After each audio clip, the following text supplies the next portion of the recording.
پاتې مزل.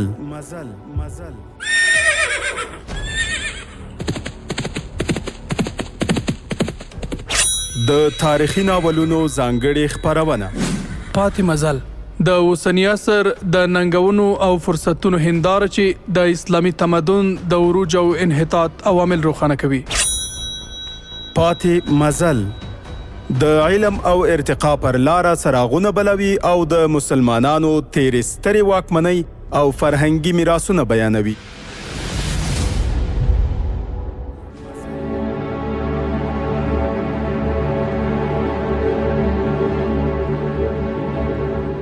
د امید رادیو ډیرو قدرمنو اوریدونکو هیله ده چې ټول به روغ جوړ او په ورځنیو چارو کې بریالي اوسئ.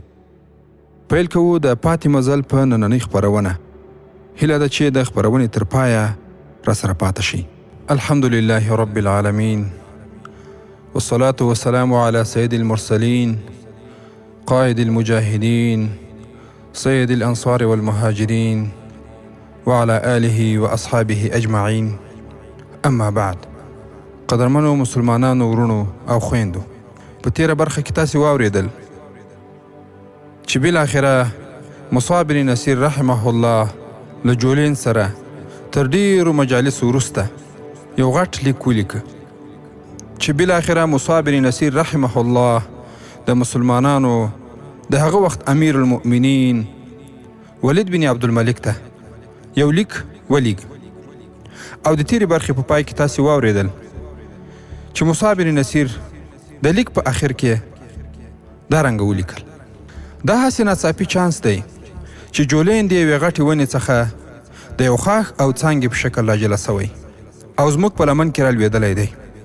زما سترګې له ډېرې مودې څخه په اندلس باندې لګېدلې وې، ځکه چې د اسلام رڼا د افریقا او مصر په ساحل کې ولاړه ده.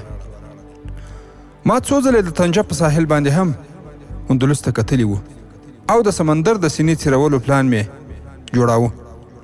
اوس چې یو عیسایي واکمن د مرستې غوښتنه کړې ده او ما د هغې په هر اړخ باندې پوره غور او فکر کړی، نو ستاسې له حضور څخه د اجازې غوښتونکی یم.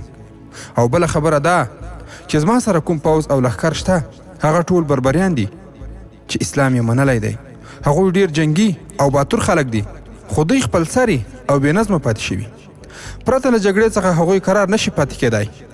ما اوس د یو لښکر او پوځ په شکل کې منظم کړي دي، خو دا چې جګړه د هغوی د فطرت برخه ګرځېدلې ده، په عادي او نورمالو حالاتو کې د هغوی منظم ساتل ګران کار دی. که هغوی همداسې بیکاره وساتل شي یا په خپلو کې سره نښلي یا دا چې ګډوډي او بې نظمي را پیدا کوي، کېدای شي دا حالت هغوی له اسلام څخه هم باغیان کړي.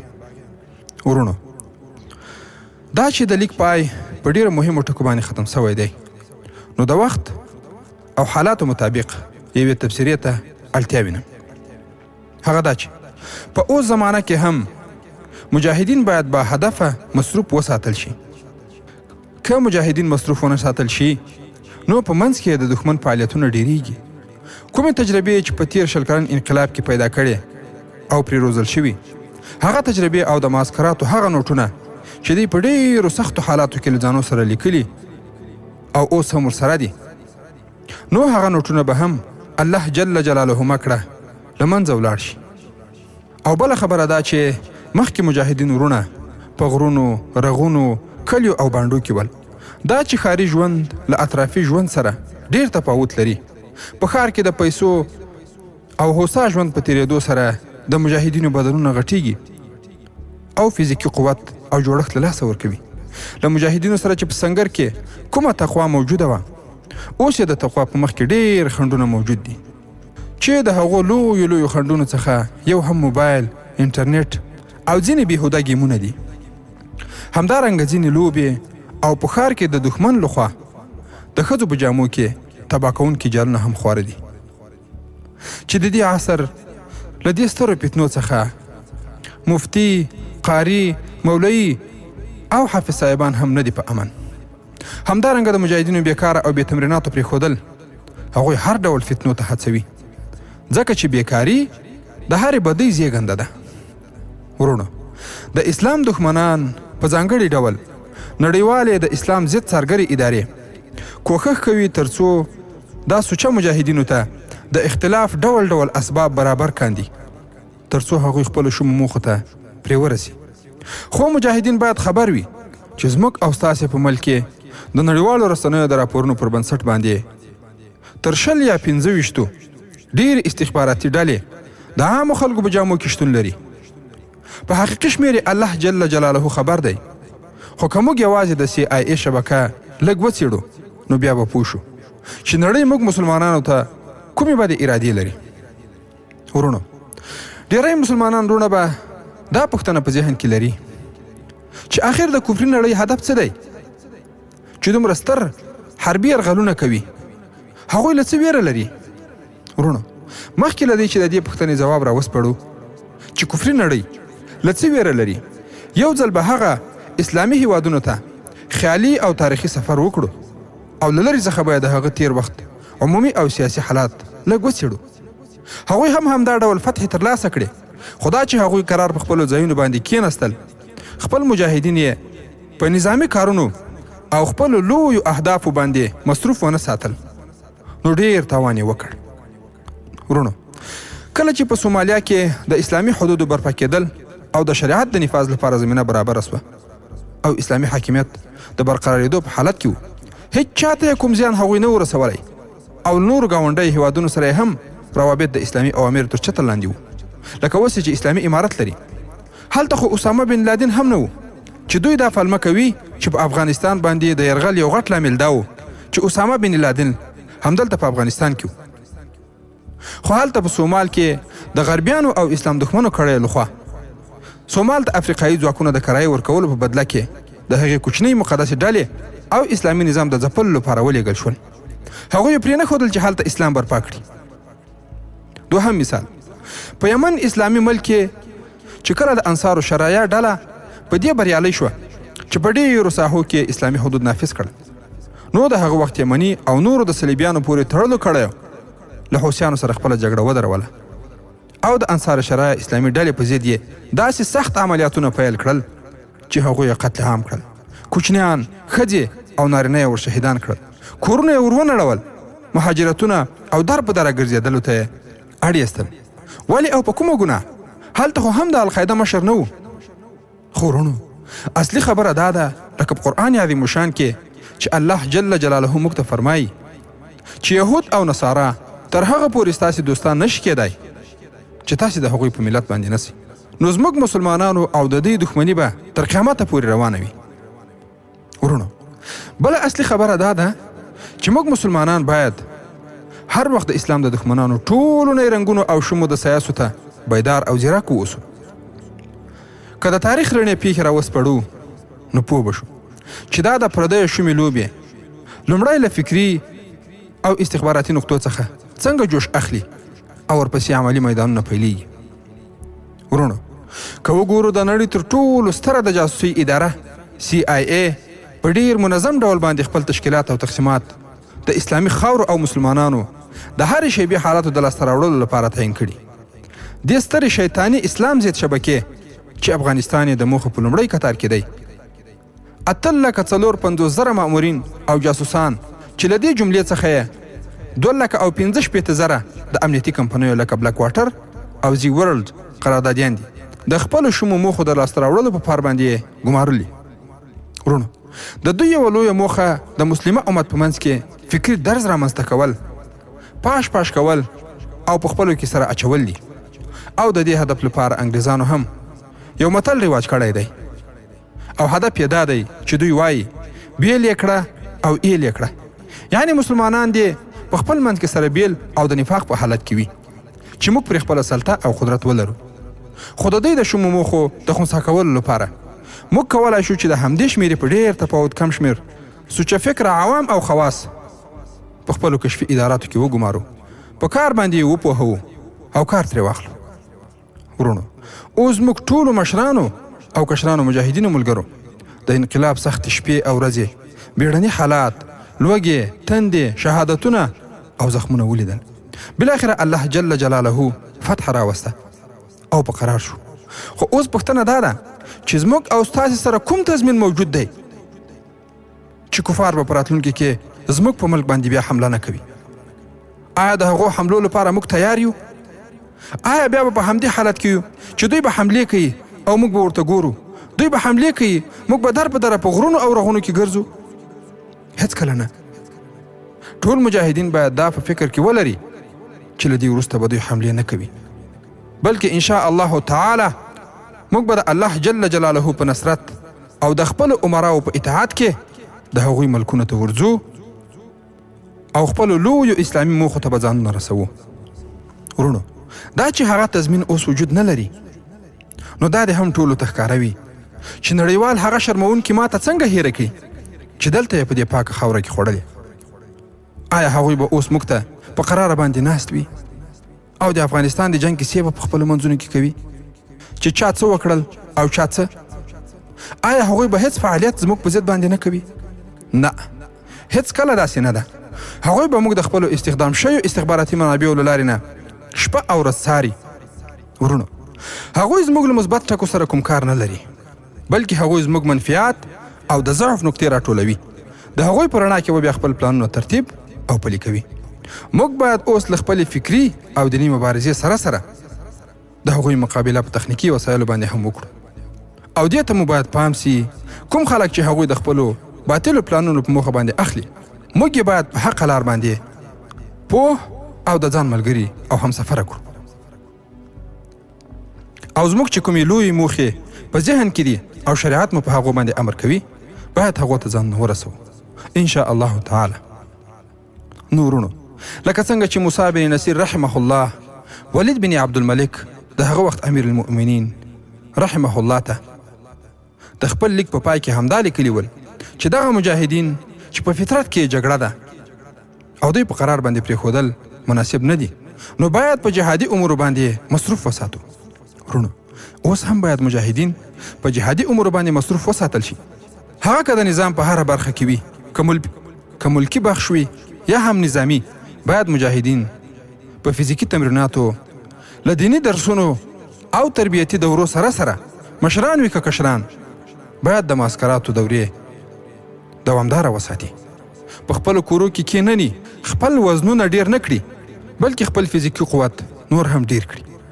ورونو، کله چې دا هستازی ولید بن عبدالملک رحمه الله ته ورورسېده، پس له ډېرو ورځو څخه د امیر المؤمنین ولید بن عبدالملک د پیغام راورسېده. ورونو، د هغه ځواب ټولو ته ډېر خوښونکی و، خو هغه دا لیکلي و چې احتیاط ډېر اړین دی. هغه کسان چې د اسلام له دایرې څخه بهر وي، په هغو باندې باور او اعتماد کول د خطر څخه خالي نه وي. نو تاسې باید جولین یو ځل امتحان کړئ. که چیرې د سیوسته والي جولین په خپل امتحان کې کامیاب شي، نو بیا ماته احوال راکړه چې تاسې ته کومک او نور اړین شیان هم درواستم. ورونه، موسی بن نصیر رحمه الله خپل ټول چارواکي راوغوښتل او د هغوی په وړاندې د امیر المؤمنین ولید بن عبدالملک پیغام ولوست او له هغوی څخه هم سلا مشوره وغوښتله. ورونه، په هغه وخت کې عربانو په ذکاوت او ذهنیت کې نوم درلود. هغوی ټولو د جولین د ازمایلو لپاره څو طریقې او لارې وړاندې کړې. بیا جولین ته احوال واستاوه چې دلته راسي. جولین د همدې پیغام او ځواب لپاره سترګې په لار و او د خبرېدو سره سم تللو ته چمتو شو. هغه د مخکني بادشاه وټیزا ورور او پاس هم له ځانه سره ملګری کړی و، کوم چې د ده سره په سیوسته کې اوسېده. له جولین سره د پوځ یو لوړپوړی چارواکی او 100 سپاره ساتونکي هم ملګري شول. کله چې دا بادشاهي کاروان د لارې وهلو څخه وروسته قیروان ته ورسېد، نو جولین پرته له دمې او آرام موسی بن نصیر ته ورغی چې ورسره د وټیزا ورور او پاس او لوړپوړی پوځي چارواکي هم. ورونو، دا یوه تاریخي لیدنه وه چې همدې لیدنې د مسلمانانو لپاره د اندلس لاره پرانیستله. موسی بن نصیر رحمه الله وویل، جولین، د دمشق څخه د اجازې پیغام راغلی، خو په هغې کې دا شرط ایښودل شوی چې تاسې باید دا ثابته کړئ چې که حالات هر ډول لوټ وخوري، دوستي په دښمني باندې بدله نه شي. جولین ځواب ورکړ، د دې ثبوت وړاندې کولو لپاره تاسې لار او طریقه را په ګوته کړئ. زه د دې وخت لپاره دقیقې شمارم چې کله د هغه ظالم او خونړي انسان څخه د خپل عزت غچ واخلم. په دې حالت کې او پاس وپوښتل، ښاغلی امیر، زما د ورور روح ما خوب ته نه پرېږدي، کوم چې د ظالم راډیک لخوا څخه په ناروا سره ووژل شو او خپله په تخت باندې کېناست. اوس هغه زموږ په کورنۍ باندې یو بل سپک ګزار هم وکړ. که تاسې زموږ پر ځای وای نو د غچ لپاره به مو یوه ورځ هم ځنډ نه وای کړی، او که زموږ سره ستاسې په شان باندې پوځ وای نو موږ د بل چا په دروازه کې د کومک او مرستې غوښتنه نه کوله.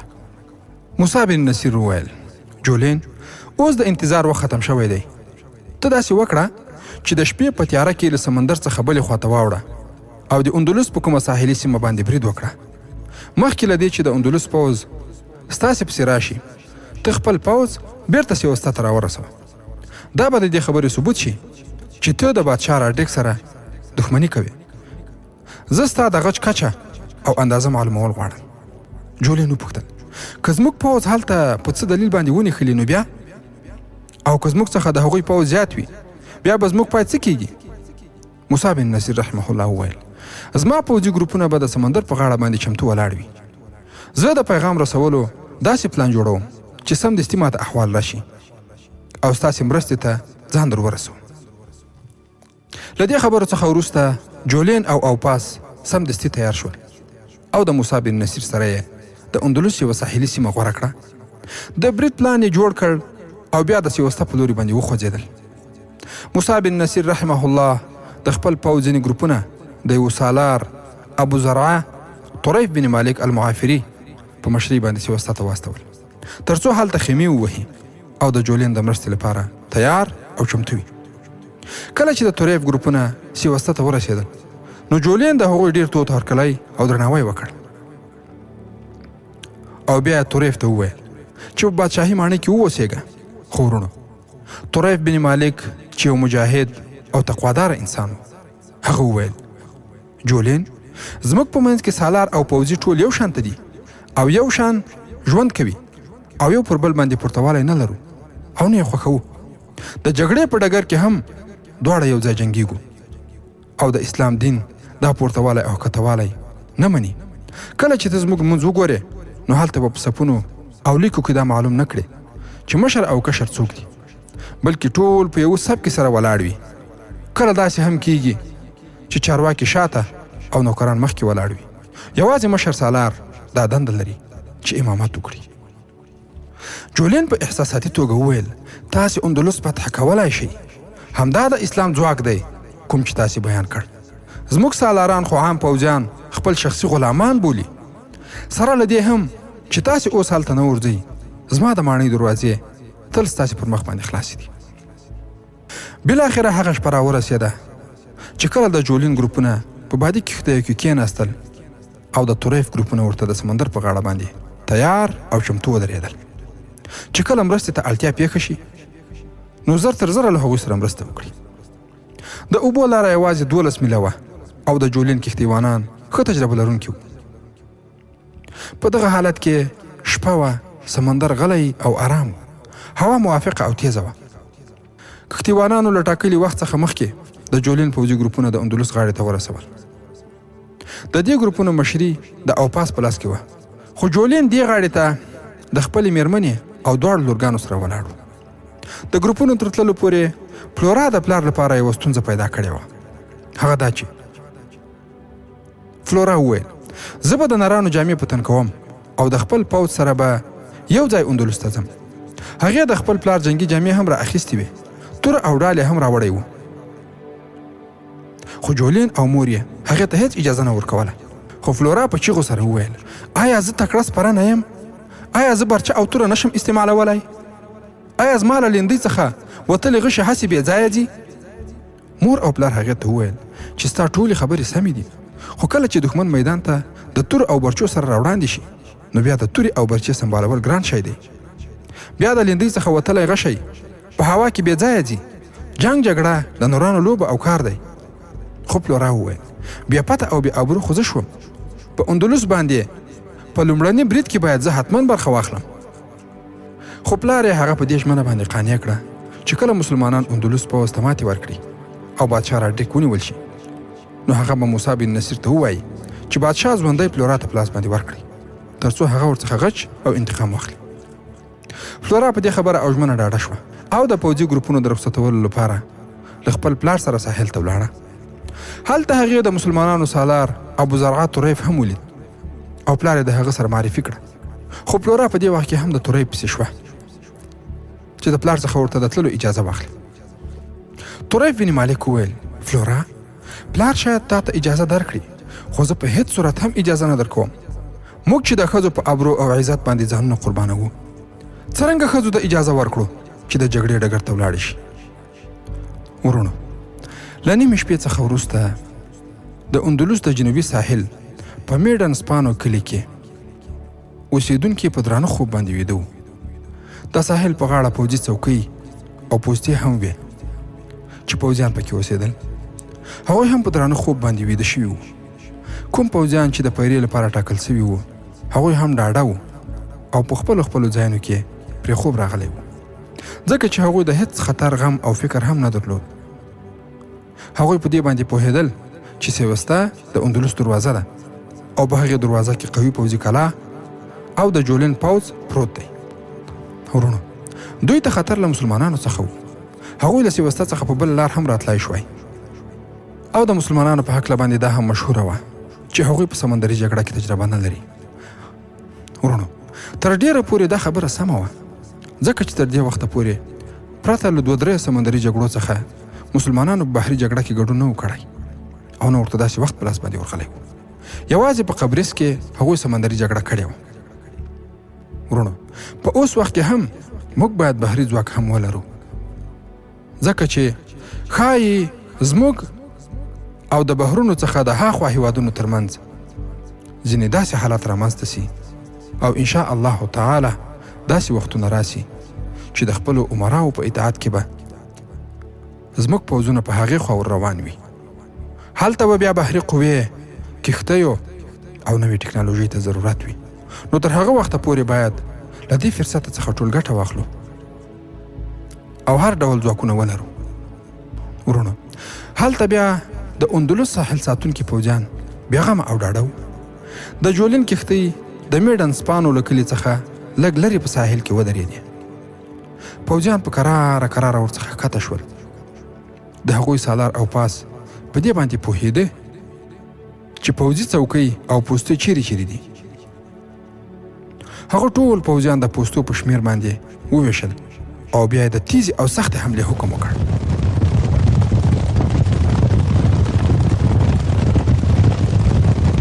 ساحل ساتونکو په خپل لوري باندې راتلونکي سوري ولیدل خو مخکې له دې چې پوه شي دا سوري څه شی دي په هغوی باندې قیامت راغی. په پوستو کې پراته پوځیانو ته وخت په لاس باندې ورنغی چې راپورته شي بلکې په خوب کې ووژل شو. د سهار کېدو څخه مخکې ټولې ساحلي پوستې پاکې شوې او هېڅوک ورڅخه ژوندي خلاص نه شول چې نږدې کوم ښار ته خبر ورکړي چې پر موږ باندې حمله وشوه او ټول ختم شو. سهار وختي د جولین د حکم سره سم پوځیان 3 یا 4 کلو ته ننوتل او هلته یې په چور او تالان پیل وکړ. ځینې کلیساوې یې وسوځولې او ځینې یې ورانې کړې. تر ماښام پورې د سیوسته پوځ د چور او تالان بازار ګرم کړی و. ښکلې او پیغلې نجونې یې هم له ځانو سره ژوندۍ راوستې. بیا د شپې په تیاره کې په لویو کښتیو کې سپاره شول او سیوسته ته راغلل. جولین دا حکم هم کړی و چې هلته اعلانونه وکړي چې دا کار موږ یعنې د سیوسته پوځیانو کړی دی. کله چې پوځیان بیرته سیوسته ته راورسېدل نو جولین له سالار ابو زرعه طریف څخه وپوښتل آیا اوس تاسې باور راغی چې راډریک زموږ دښمن دی؟ آیا ما ځان ته دا خطر پیدا نه کړ چې اوس به بادشاه راډریک په سیوسته باندې ځوابي برید کوي؟ ورونه څه فکر کوئ چې سالار طریف به جولین ته څه ووایي او آیا موسی بن نصیر رحمه الله به په اندلس باندې د حملې پلان برابر کړي؟ او څه فکر کوئ چې په اندلس باندې د لومړنۍ حملې قومندان سالار او اتل نومیالی غازي به څوک وي؟ ورونو دې او د دې ته ورته پوښتنو جواب به په راروانو برخو کې د وخت مطابق سره له ګټورو تفسیرو او پندونو واورئ ان شاء الله تعالی. د 9مې برخې پای. د امید راډیو ډیرو درنو او متدینو اوریدونکو دا وه د پاتې مزل نننۍ خپرونه چې تاسو ته ما ډاکټر سیف الله خالد وړاندې کړه. هیله ده موږ هم په خپلو نیکو دعاګانو کې یاد ساتئ. تر راروانې جذابې تاریخي خپرونې مو په لوی او مهربانه الله جل جلاله سپارم. السلام علیکم ورحمت الله وبرکاته.